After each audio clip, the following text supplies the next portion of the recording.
Hello, my name is Taylor Jansen, and I am currently living in Heston, Kansas.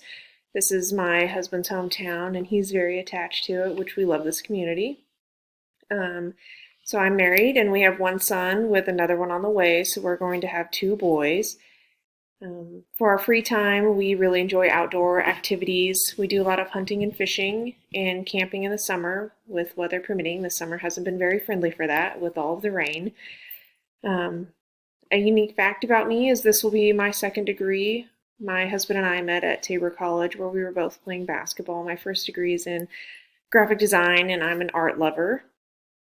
Um, the perfect job for me is something that allows me to be very creative within my work atmosphere. I love to teach people new things. The job I currently work, I am teaching people how to use insurance verification systems. I'm implementing it across 4 different clinics at Newton Medical Center. Um, so my educational experience as a student growing up was pretty simple. I was a very quiet student for the most part.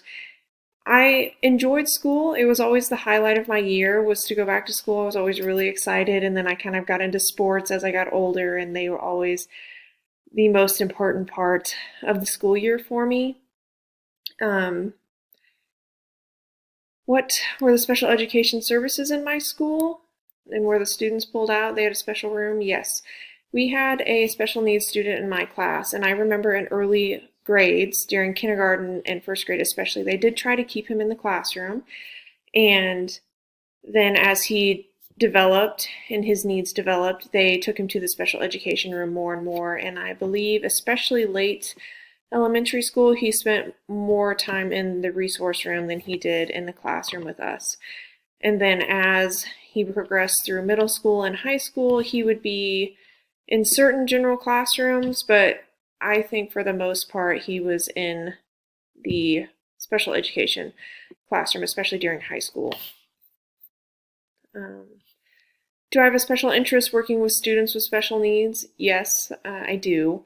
I kind of grew up around it. My grandma worked for a company called Arrowhead West, where she did daily activities with individuals, and she had a few of her clients that were regulars, and we always would go to visit with her and help them with their daily jobs. And then they would always take us to make candles, and it was always a really fun experience. So that kind of has brought up my desire to work with special needs people.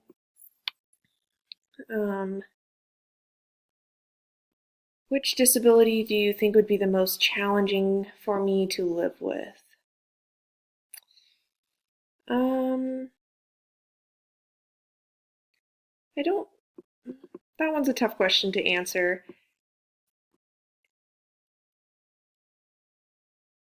I'll have to come back to that one. Have you noticed others around you who do not use first person language or person first language when referring to individuals with disabilities? Honestly, if the topic does come up with my coworkers, we